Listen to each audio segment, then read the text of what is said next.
Hey everybody, welcome back to another episode of Going the Distance. This is episode 67. Can you believe we've done 67 episodes? I can't, but I want to welcome the new members who are just joining me for the first time, and I want to welcome back the members who have been joining me from the beginning. Your support is greatly appreciated. So before we start, I want you guys to hit the subscribe button, hit the notification bell so you never miss an episode, and hit the thumbs up and like the video. All that really helps my channel, and also share the video because that helps my channel too. So let's grow this channel, and we got some more free agency news to get into today.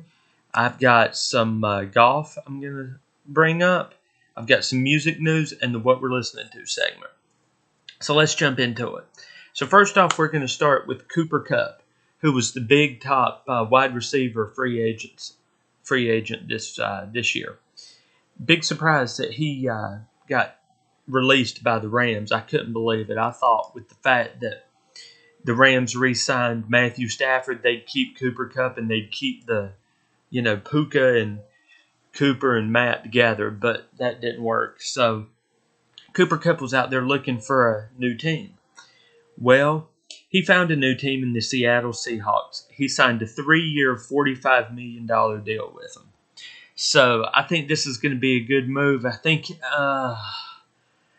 he's going to make Sam Darnold look good though, and I don't like that. So, but we'll see. Him and Sam are there for 3 years. I don't think Sam's going to do good in Seattle. I think his time in Minnesota was a one and done, and but we'll see how that goes. But congratulations, Cooper Kupp. I know Seattle's trying to rebuild their system because they released everybody that was good. Russell Wilson, Tyler Lockett, everybody. They either retired or moved on. So, we'll see how Seattle does. Cooper, you're there for 3 years, so hope you made the right decision. Also, speaking of another Cooper, Cooper Rush signed a 2-year deal with the Baltimore Ravens to back up Lamar Jackson. So that was a surprise because Cooper Rush did so good in Dallas, backing up Dak, and did really good when he stepped in. So, I don't even know who Dallas's backup is now because Cooper Rush is gone. He signed with Baltimore, and now I see Trey Lance as a free agent. Now Dallas can re-sign Trey, which I think they should do, but why would you let Trey Lance go? Why would you let Cooper Rush go? I mean, Dak needs a backup. So now Cooper Rush, you're in Baltimore for 2 years. Let's see how you do backing up Lamar. Congratulations. So now that let's talk about some free agents that are still out there, like Russell Wilson. He met with the Browns on Thursday and the Giants over the weekend. Where should he go? I think out of those two teams, he should go to the Browns. I think somebody like Aaron Rodgers ought to go to the Giants, or even go to Pittsburgh, because I don't like Pittsburgh. I can't stand Aaron Rodgers. Let's have Aaron go to Pittsburgh. But honestly, I think Minnesota's making a way for Aaron to go to Minnesota. And honestly, if he wants to do that, he can complete the Brett Favre trio, and then he can ride off into the sunset. Granted, Aaron won't do what Brett did and take him to the playoffs, even though Brett, I don't even think should have been in the playoffs his last year. But, that's just me. But I think Aaron's going to end up signing with Minnesota. I think it's just a matter of days before we find that out. But those are the top two free agents that I think people are looking at. I think Aaron ought to just go ahead and retire. Russell ought to go to the Browns because Kenny Pickett is the backup of the Browns. And I just think that, Kenny Pickett isn't ready to be a starter. I think he needs to sit behind a star quarterback like a Russell Wilson or a Matthew Stafford, even though now he's not going to the Rams. Just sit behind somebody and learn a little bit more because, he's just not ready. So I'll keep you guys updated on where Russell goes, where Aaron goes, what those moves are, and what other tasks are up in the air for them. So now we're going to move into Kyle Juszczyk, who was released by the 49ers and then re-signed by the 49ers. And I think he wanted to just test the market, and he saw nothing was out there. So the 49ers re-signed Juszczyk to a 2-year, $8 million deal. I mean, you've still got to sign Brock Purdy. You don't want to put Brock in a franchise tag. You want to sign Purdy to a long-term deal because now his contract's up. So, let's focus on that. Let's stop focusing on going out to get all these free agents and let's sign Purdy. Because if you don't have Purdy, then what do you have? Yeah, you can go out and draft another quarterback, but Brock Purdy's been good for you. So let's focus on that. And I know I haven't really talked much about Brock, but yeah, he needs to be signed and signed quick. So in a great move, let's move on. The Cincinnati Bengals did something everybody's been waiting on. First off, they signed T. Higgins to a 4-year, $115 million deal, which I think is absolutely fantastic. And they signed Jamar Chase to a 4-year, $161 million deal with the Bengals. Again, I think those moves are absolutely fantastic. Now, on the subject of the Bengals, I want to read something to you. So, in the time that Joe Burrow, Jamar Chase, Justin Jefferson, and Derek Stingley Jr. have been in the league, all these 4 players, what do these 4 players have in common? All 4 of them played for the 2019 LSU championship game. Now, I bring that up because all of them combined have signed major deals now. Jamar Chase and Derek Stingley were the last 2, and I'll bring up Stingley here in a minute.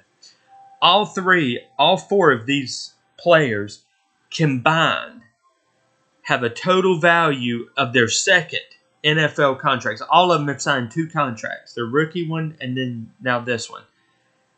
$666 million the NFL has dished out on 4 of these players. I think that's fantastic. So Jamar Chase got $161 million, and Derek Stingley Jr. signed a 3-year, $90 million deal with the Texans. So Jamar was actually the last piece in the puzzle to sign. Stingley signed on, I think it was Saturday or Sunday, and then Jamar signed yesterday. So congratulations to T. Higgins, Jamar Chase, and Derek Stingley. And what do you guys think of all the $666 million the NFL has dished out for all these 4 players? I think it's absolutely phenomenal because Jamar Chase, Joe Burrow, Justin Jefferson, all 3 deserve these big contracts. I don't know much about Stingley, but he's got to be good to get $90 million. Now, I know what y'all are saying. Peter, Stingley's got $90 million. Why are you not upset with him? And why do you look at Mahomes different because of his contract? Because Stingley doesn't have the press behind him. He doesn't have all the hype behind him. Plus, he's with a team that doesn't hype him. He didn't get $90 million in his second year. Stingley did. Mahomes did. Mahomes got like $500 million over 10 years. And I know, I know that's kind of petty, but, that's how I feel.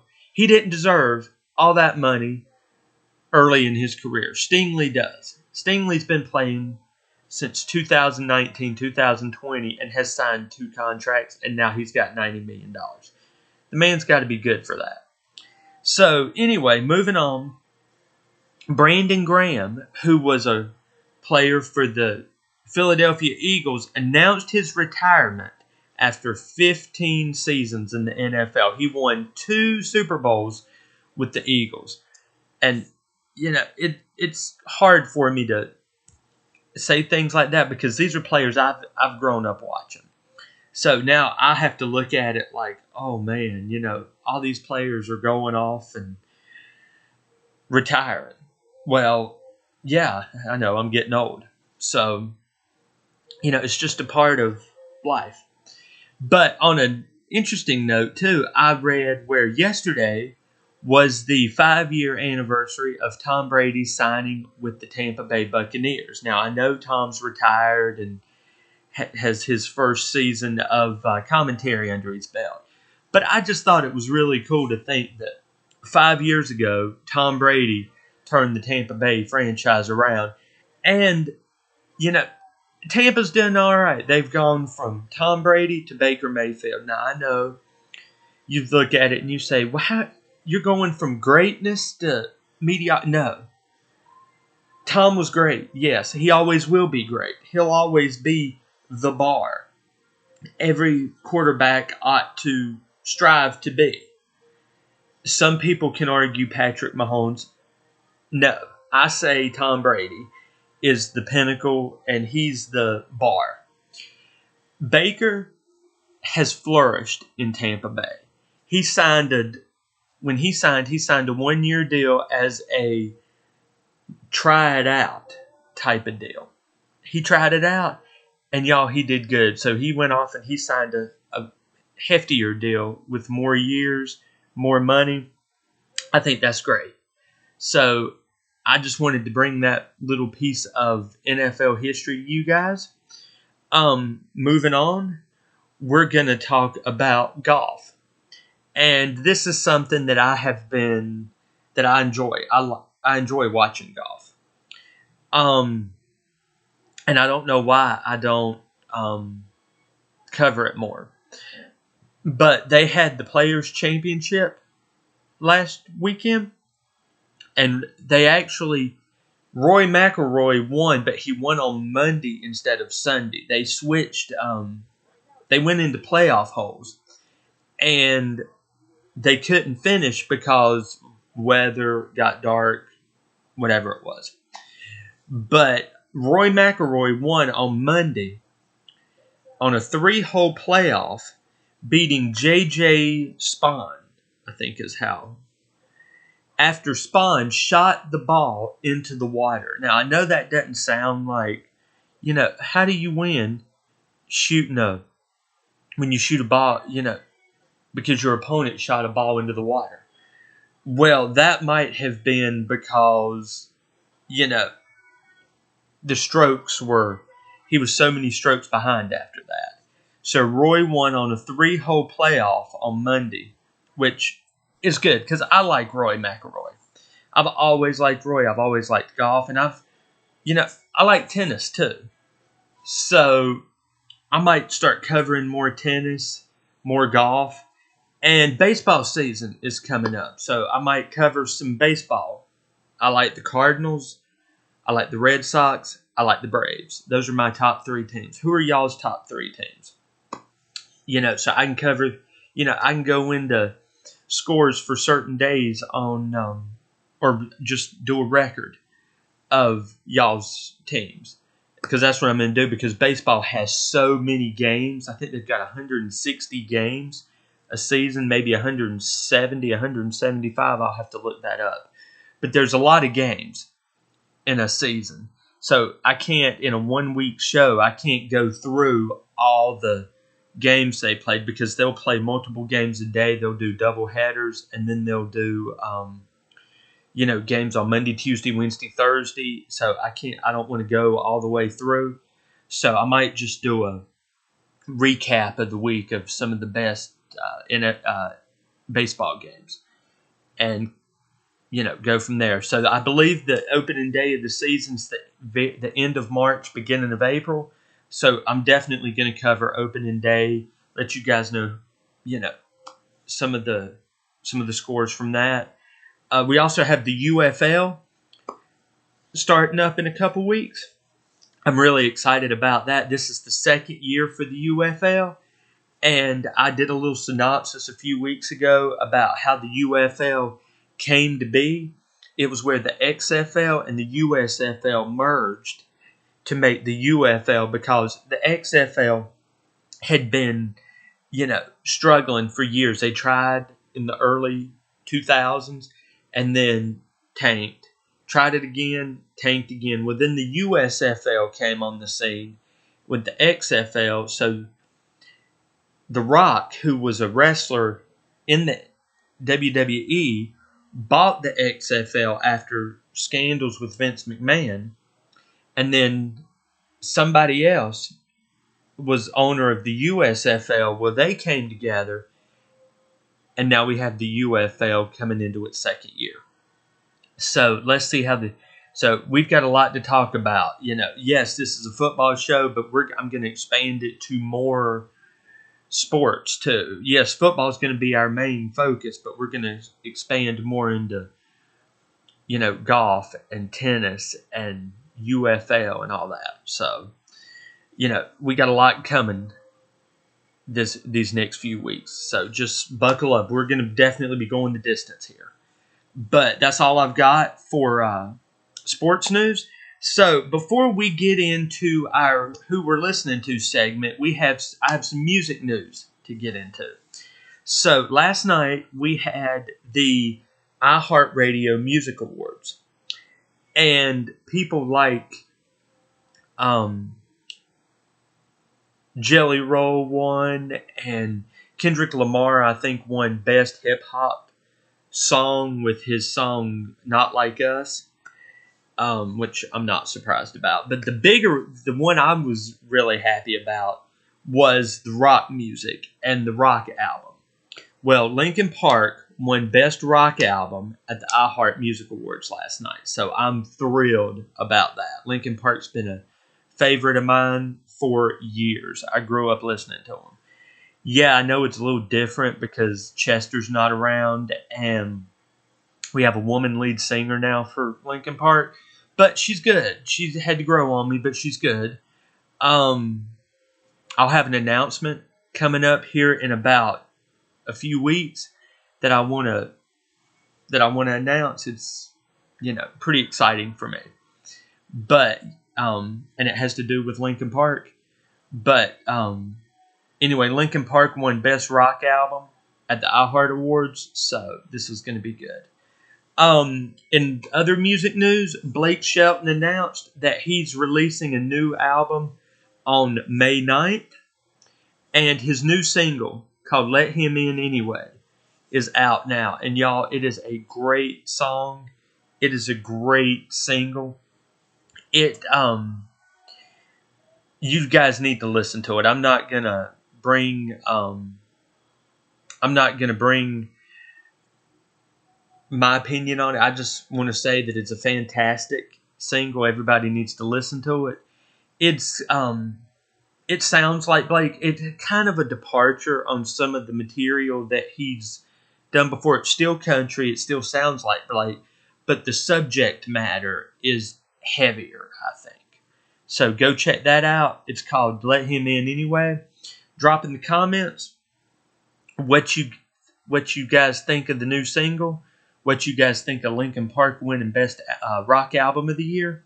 So now let's move into the Who We're Listening To segment. And who are we listening to? We're listening to Chris Tomlin. He's a contemporary Christian artist from Grand Salem, Texas. He started singing. His career started in 1993. I found out about him in 2004.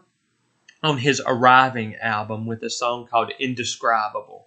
I heard that song for the first time just like Jeremy Camp. It was Chris Tomlin, Jeremy Camp, back to back. I went on a mission trip to Tennessee, and they had Christian radio playing, and Jeremy Camp's This Man came on. And Jeremy is my all-time favorite contemporary Christian artist. And then Chris Tomlin came on with Indescribable. And I loved that song. And y'all, I want you guys to know that Jesus works in mysterious ways and great ways. Not mysterious ways, but great ways. Because I got off of that bus from Tennessee from getting home, and I said something about, oh, I just heard these two great songs by these artists. So I looked them up, and I asked who they were, and it was Jeremy Camp and Chris Tomlin. So I go to Walmart, and lo and behold, if the album from Chris Tomlin that has Indescribable on it, called Arriving, wasn't at Walmart. And Jeremy Camp had an acoustic live album that had the song This Man on it, which was my first song from him. So what did I do is I bought those two albums. And y'all, I've loved these two artists ever since. Chris is actually my third favorite contemporary Christian. It goes Jeremy Camp, Toby Mac, who we covered last week, and Chris Tomlin. Chris's debut album was called Inside Your Love. He's had 10 studio albums, 28 singles, 1 greatest hits, which I definitely recommend. I recommend all his albums. He has, his new album is called Always. He's had like 2 or 3 live albums, I believe. My favorite album from him, if I had to narrow it down, if I had to narrow it down, what's my favorite Chris Tomlin album? It's called Love Ran Red. And it's just inspirational, just like Chris. It's inspirational, it's uplifting. If you're going through a tough time, he's got songs on there like Psalm 100. And, you know, the title track, Love Ran Red, is just amazing. I listen to him and it makes me want to be a better person. And I know that, I try to always be a good person, but I'm human. I make mistakes. And he reminds me, just like Jeremy and Toby do, that Jesus is always there to pick us up when we're down and when we feel like, we can't be forgiven. And y'all, I've had my times where I feel like, I'll never be forgiven. And, and I just get down about that. But I know listening to Chris, listening to Toby, listening to Jeremy, these artists lift you up in a way that you never realized you needed to be lifted up. If you're going through a tough time, put on a Chris Tomlin album. And just know that God loves you, Jesus loves you, and is always there for you and will wrap you in his arms. All you have to do is ask forgiveness. And I know that one day I won't be on this earth, but I know exactly where I'm going. Because I love Jesus, I love God, and Chris just brings you that sense of safeness that Jesus and God, want us to have. I know I kind of had a preaching moment there. Anyway, before we get into the what song we're listening to segment,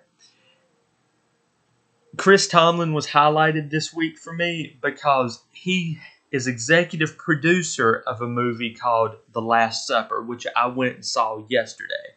And it is a fantastic movie about the Last Supper that Jesus had, everything that went into it.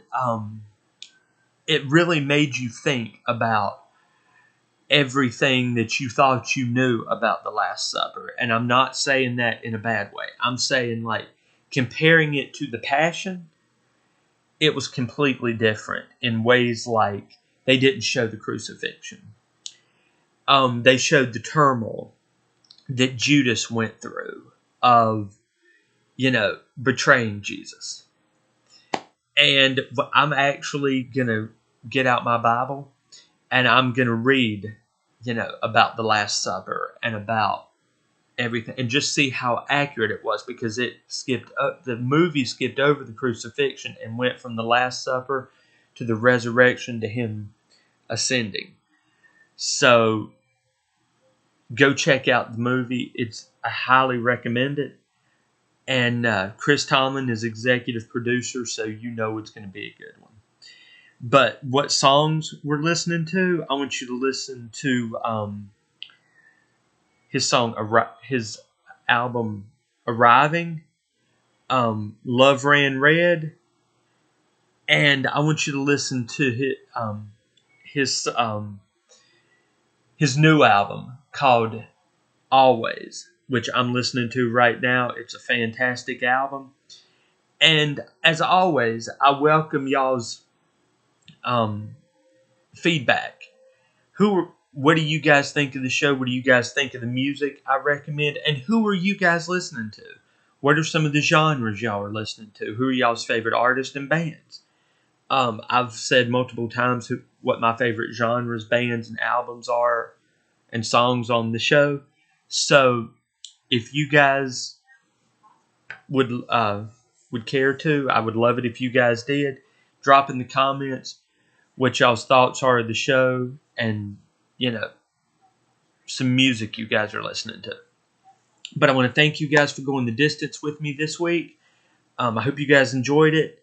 As always, hit the subscribe button, hit the notification bell so you never miss an episode, and hit the thumbs up and like the video. Hope you guys have a great rest of the week, a great weekend, and we'll be back next week to go the distance. God bless.